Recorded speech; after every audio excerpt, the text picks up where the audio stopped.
We've all crept 2 weeks closer to the eventual heat death of the universe than we were in episode 4, so it must be time for another Transport Evolved Tesla News Roundup Show. This week, an update on Oklahoma's attempt to kill Tesla sales and service, Elon Musk says 400 miles of range is enough, and that we need to drill for more oil, and plenty more. But before we dig into our buffet of news in the world of Tesla, here's me reminding you to like, comment, subscribe, and hit the notification bell. And if you want to help us keep making content while remaining independent, I'll tell you how at the end of the video. I've also got a quick bit of housekeeping about how this whole show works. Tesla is an automaker.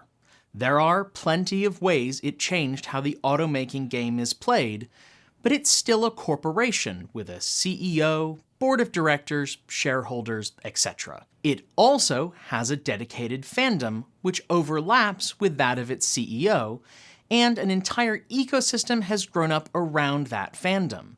There are countless fan theories about what Tesla is and isn't doing, and that's fun, but it's not news. I'm not always going to get things right, just ask my ex, but everyone here at the channel tries our damnedest. As a rule, we are going to trust what the CEO and other company officials say about Tesla and its plans and report accordingly. Sometimes that's going to disagree with fan theories, and that's okay. I'll even wager there will be times the fans turn out to be right. I talk about this a whole bunch more in my recent video about conjectures surrounding Giga Shanghai, and you can find a link to that in the video description. Our news roundup starts today with an update on a story from last episode. Oklahoma House Bill 3994, which has just moved out of committee on a unanimous vote. 3994, or the Auto Dealer Unions Are Scared and Want a Hug bill, could require Tesla to end its operations in the state and prevent other new automakers from selling or servicing their cars there too. According to official tracking of the bill, it now moves to the House floor for a full vote, though local news says the bill's author remains open to further negotiation on its language. I can't tell you what's going to happen with this one, though my naturally sunny outlook on life says it stands a pretty good chance of passing. But I can tell you this, it's far from the last of these types of bills we're going to see. Dealerships have a ton of power on the state level, and they're like a cornered cat that doesn't want to get into its carrier when their profits and business model are threatened. That's how we ended up with this protectionist state laws around auto sales in the first place. All that said, with Panasonic reportedly considering Oklahoma for a new 4680 production facility, spanking Tesla right now might not be in the state's best interests, unless Oklahoma is into that kind of thing. So watch this space.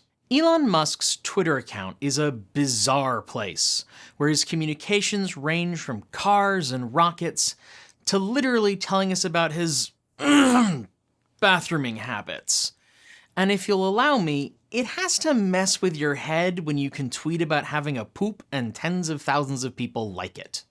Anyway, last week, Musk tweeted that Tesla could have built a 600-mile car last year, but it would have made it, quote, worse, and he added that 400 miles of range is more than, quote, almost anyone will use, end quote. For our metric friends, 600 miles is 965 kilometers, and 400 miles is 643 kilometers. Range is a contentious topic and incredibly tied up in where one lives and how one drives.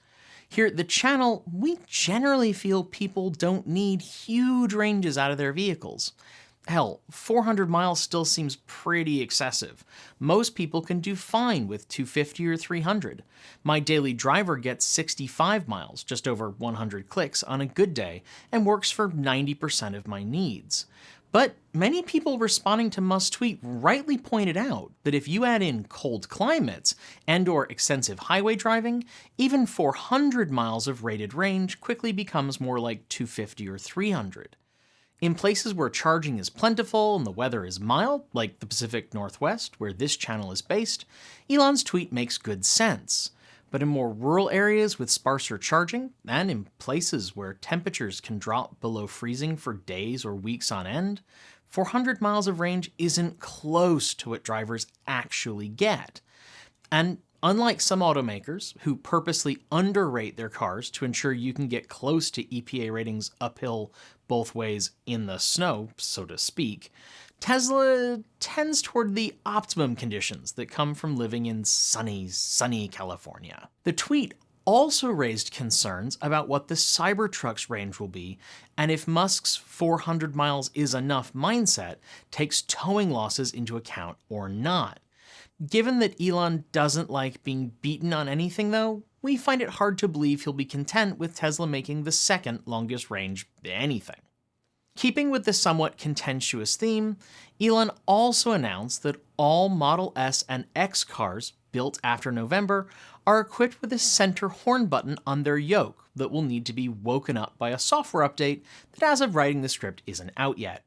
It's an interesting move from a company that sometimes feels like that guy who spills ketchup on his tie and then insists it's part of the design. Many people who love the feel of the yoke nonetheless have been less positive about moving all the controls onto it, and I'm sure this will please some and upset others, because feelings run high when the topic of the yoke comes up. My first car had horn buttons, so of the sins against ergonomics found in the yoke, this is the least of my concerns, though I'm sure folk who enjoy pounding the middle of their steering control unit in traffic like they're playing a game of whack-a-mole will be happy. Bring back turn signal stocks and I'll be way more on board with the whole yoke concept. Feel free to vent at my ignorance in the comments. There have been a number of reports recently of owners of LFP-equipped Tesla Model 3s with the lithium-ion 12-volt accessory battery having their new cars die unexpectedly. You know, unlike all the times cars die expectedly? It caused some frustrations among new owners, who may not have fully understood that they're essentially beta testers for new technologies. The Model 3 has been around for a long time now, but with Tesla constantly making changes, it's always a bit like buying a car in the first few months of production. Some folk find that awesome, others find it stressful. The good news is that Tesla has found a solution, and it's pretty simple. Charge the car to 100% as soon as you get it, and at least once a week, which, remember, doesn't hurt LFP battery packs the way it does NMC ones. That helps calibrate the battery and its management system, and ensures the car knows how to appropriately charge the accessory battery. Notifications have been pushed to affected cars, and owners are advised to keep their charge limit set to 100%. Still, it could be worse. There's a particular generation of Smart for 2 ED which can kill not only its 12-volt battery, but also its traction battery, permanently if you leave it unplugged for too long. When you ask people why they chose a Tesla over many of the other excellent EV options out there, they'll usually say it's because other automakers' CEOs don't live tweet their bathroom activities, and that's something they look for in a car. No, sorry, I'm being told that they often say Tesla's excellent charging infrastructure blows its competitors out of the water, and that matters to them. Of course, with Tesla's vehicle delivery figures racing skyward like a Falcon 9, expanding the supercharger network has been a priority. But the company has struggled to keep up its charger rollout, repeatedly missing self-imposed targets for supercharger deployment. Last week, Tesla shared a time-lapse of it constructing a new 12-unit supercharger site in Florida in just 8 days. The impressive feat was accomplished using a new prefabricated supercharger design that greatly speeds construction and installation. This isn't the first time the new system has been used, and I think we can expect to see it becoming common. There are still many other time-consuming steps to the process, including getting municipal approval and connecting to the electrical grid. But streamlining even this one element should help Tesla get closer to meeting its charging availability goals. With other companies putting out compelling EVs that can go toe-to-toe with Tesla, it's vital that the supercharger network remains a selling point, not a liability. And with sales vastly outstripping charger construction, that's a real risk, so this is a big deal. The plug and charge supercharger experience has really set the standard for what charging an EV can and should be like.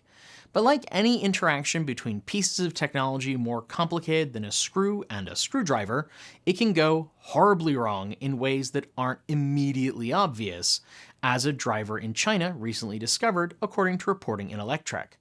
Some sort of complicated glitch or a temporal anomaly led to the system thinking their car accepted more than 1,400 miles of charge in one session, which I'm pretty sure would blow it up, before racking up $600,000 in idling fees. Tesla is apparently in agreement that this was an error, but it's a good reminder to all of us to check and make sure that we're being billed correctly for our charging sessions, and to avoid temporal anomalies when looking to charge. There are infuriating people everywhere, and EV owners are no exception. Trust me, I moderate comments on this channel. And in the EV world, infuriating people include those who will happily disconnect your car while it's charging. With Tesla opening up supercharger locations in Europe to other automakers, YouTuber Bjorn Nyland points out that the mechanism stopping someone from unplugging a Tesla while it's charging doesn't work for other brands when plugged into a supercharger. But we've had a chat about it here, and we don't think it's an enormous concern.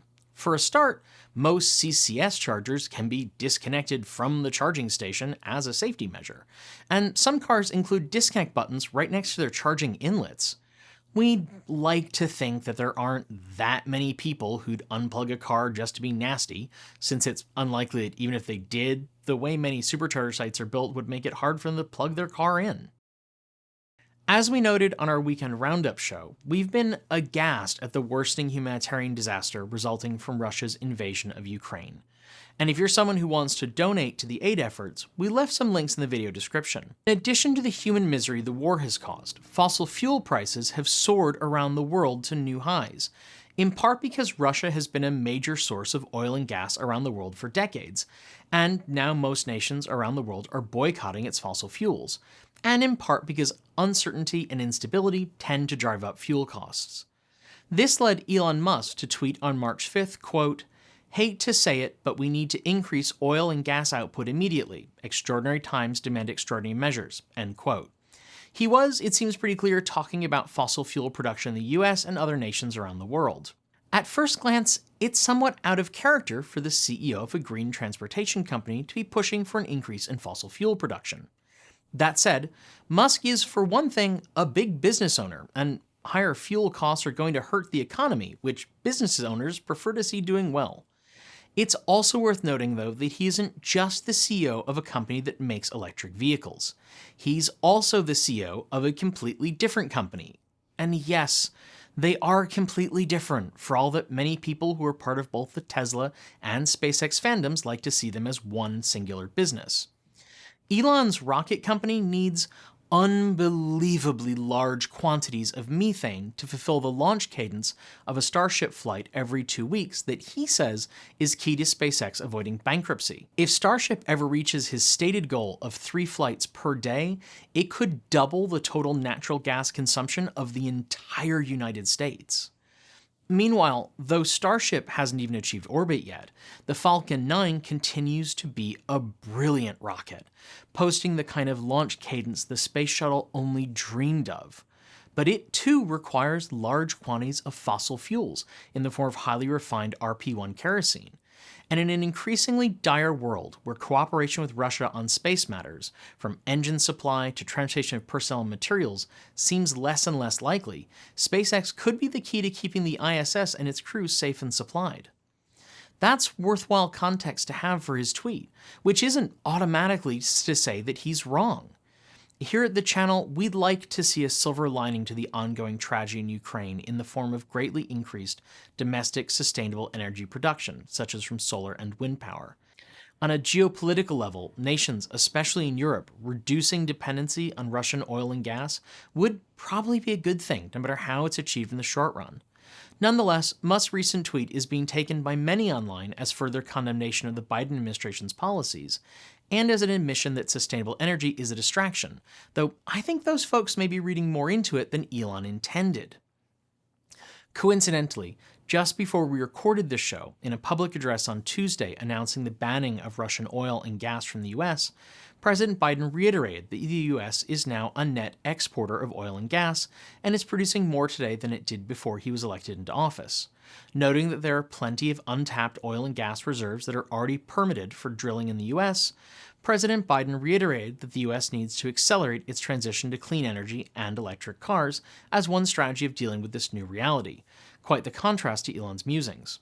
Then again, Elon is, as we've established, a guy who tweets about going to the bathroom. He's not always packing a ton of depth and nuance into his 280 characters. That's it for today. If you liked the video, be sure to give it a thumbs up, and don't forget to leave your thoughts below or in our free-to-join Discord chat room. There's a link in the video description.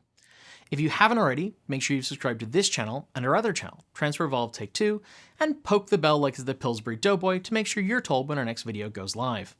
Thanks on behalf of the entire T crew go out to the folk on my right for being our $15 to $49 month supporters. Special thanks to our $50 month supporters, Chris Maxwell, Bennett Elder, Brian Newton, Dave Kitchen, Michael Goad, Ricky Leung, Andrew Martin, Guido Jarhata, Brophy Wolf, Tesla News, Gordon C., Stephen O'Donohue, Kyle Hodson, Anthony Coates, Regine Fellows, Rory Litwin, Anonymous Freak, Jim Burness, Zachary Courtney, Chris Ascenta, and Denny Hyde. And our deepest gratitude to our $100 month Patreon supporters, Marcel Ward, Reggie Watts, Joe Bresney, JP Fagerback, Will Graylin, Matthew Drobnak, John Lyons, Christopher Lee Jones, Andrew Glenn, Paul Conway, Ellery Hensley, and Ian. Feeling left out? You can join Patreon at the link below, hit the join button to support us right here on YouTube, or show us your support through Bitcoin, Ko-fi, or our cool swag store, links below. Thanks for joining me, and as always, keep evolving!